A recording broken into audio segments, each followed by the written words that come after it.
The Running Man stars Glen Powell, Josh Brolin, and Coleman Domingo, and comes in at 64% on the tomato meter. So the critics are a little bit meh, but I think fans will like this movie. It's directed by Edgar Wright, and if you saw the trailers for this, Glen Powell's got the physique, he's got the star power to carry this film, and I guess let's get the elephant out of the room right away. People are going to compare this to the Arnold version. Is it the same? No. They are both based off of Stephen King's short story or whatever, right? We know that the Arnold version was more kind of like a comedy action, or because it was full of his one-liners. This was a little bit more of a serious take on the material, and it suffers from one big problem. It's too long. It's way too long, and it dwells on stuff that's, well, not all that important to the consequences of what this movie is trying to set up. Okay, it is different from the Arnold version because he's not forced to run the Running Man. In this one, he kind of volunteers to be in the Running Man to help his family out because society's just down. They're down on their luck. The kid needs medication and stuff like that. The standout, no doubt, here is Glen Powell.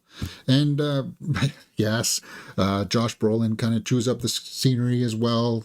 Same with Coleman Domingo. Coleman Domingo is this is the type of role for an actor where you're just like, okay, I get to play. I'm going to ham it up. I get to be way over the top, and I'm just going to have fun with this role. And that's exactly what Coleman he delivers that perfectly. The action is not as intense as I thought it was going to be, which kind of bums me out because there's a lot of running, yes, but there's also a lot of hiding, a lot of waiting for the dust to blow over in this movie, and that will drag down the pacing for a lot of people. And these are the hunters. That's something that I guess we sort of have to talk about as well, because the hunters, the hunters in the original Running Man were a little bit more flavorful, right? With Sub-Zero and Dynamo. they really played into the over the top thing, and you don't get that in this version of the Running Man. You don't. And once you realize that, then I think you should be okay, because Glen Powell is a good actor. As I said, he does carry this well. William H. Macy shows up for some reason. And yes, you get to see him shirtless. And at one point, I do think you get to see him bottomless as well, but from behind. The towel here does fly off. So if that's your then there's going to be things in here for you to like. But it is too long. We know the setup for this. We know that he eventually has to have a reason for him being in the Running Man. We know that there's going to be people hunting him. We know there's going to be a little bit of a political aspect to this film, where it's kind of like it's him against the man kind of thing. But it's just spending way too long of him just hunkering down and waiting in these houses in rundown apartment buildings, where it's like, okay, you could have cut some of this out and extended the end part, which was kind of more interesting, because we know that Josh Brolin's character is the stereotypical TV producer that says, okay, blow it all up. Let's get some big numbers in here. You know what? This will look big and fancy if we can have some more people die. And it's been too long to get there, to get us to the point where it's like, oh, okay, now we can finally watch some people die. It was missing a little bit of the Edgar Wright flair, I felt, as well. Like, his humor was in there, but it felt dialed back. And I would have liked to see him just go full tilt. Just go full tilt. Cut this movie down to about an hour and 45 minutes. I don't know what business this movie has being 2 hours and 13 minutes. Oi, yeah, it's not that, guys. It needed to be cut down. But overall, I found myself enjoying 70% of this movie. So, with that being said, let's fill out the score sheet for The Running Man. And if you don't know how this works, acting, directing, and story are out of a possible 2 points each. Cinematography and score are out of 1 point. So, with that being said, the acting, as over the top as it is, and Lee Pace here as one of the bad guys. Kind of a waste, but I wish we saw more of it. That's all I'm saying. I wish we saw more of it. And in fact, there is some good scenes in here that Powell has to stretch himself, and I'm glad that Edgar Wright allowed him to stretch as an actor. And there's one really, really good payoff in the plane at the end when he's kind of, I'm gonna give acting 1.5. There's nothing in here Oscar worthy. Directing, the technical aspects is well shot. But it falters in the execution of the story, because while it's an interesting setup, I'm kind of more interested in watching the other games that he was trying to try out for, because there are other games in there where it's like you got to run on this wheel and stuff, and if you fall off, and then you're going to get hurt. I would have preferred to see that over The Running Man, because the hunters just weren't all that interesting. It's kind of like having the Crow movie without the bad guys being all colorful. And it's just like, well, yeah, we just saw a movie like that. We just saw the Crow remake like that. So it's kind of like you missed the point here, guys. You didn't understand the assignment, Edgar Wright, is what I would say.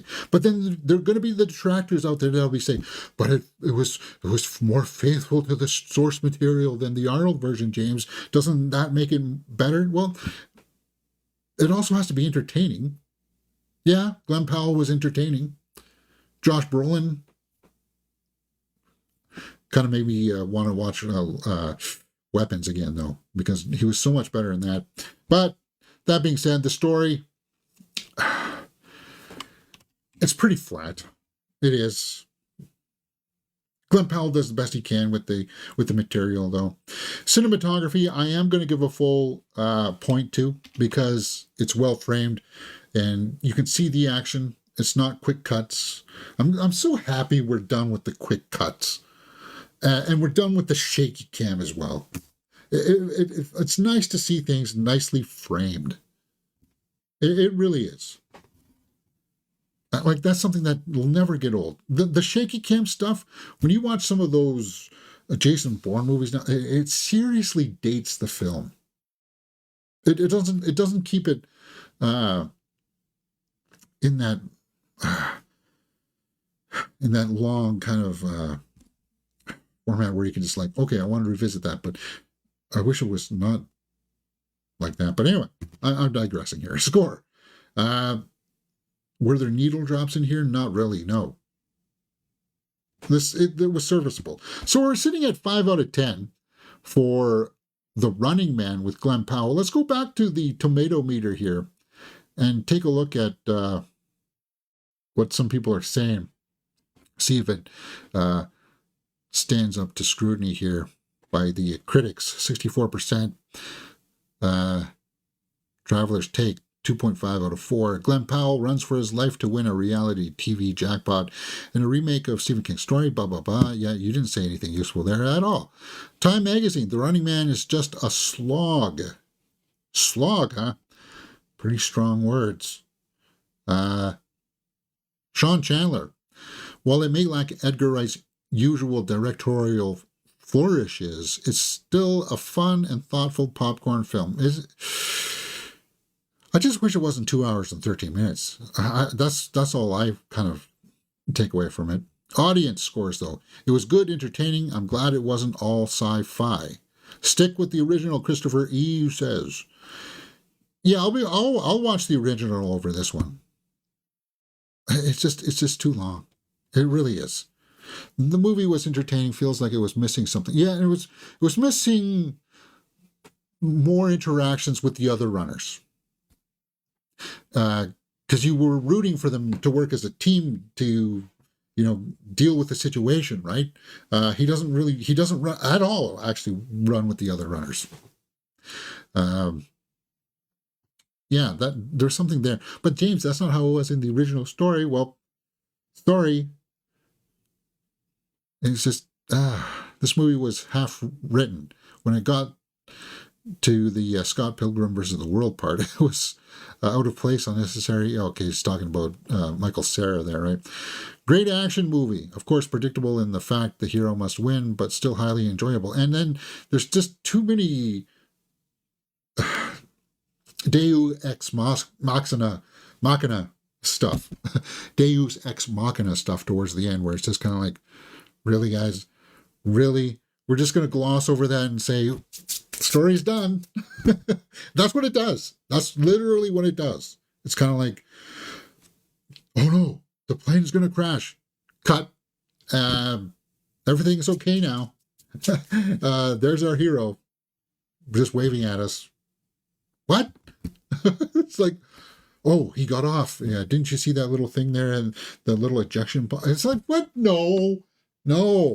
So you see, I want to give it a pass because of how good Glen Powell is in this, but I can't. I can't.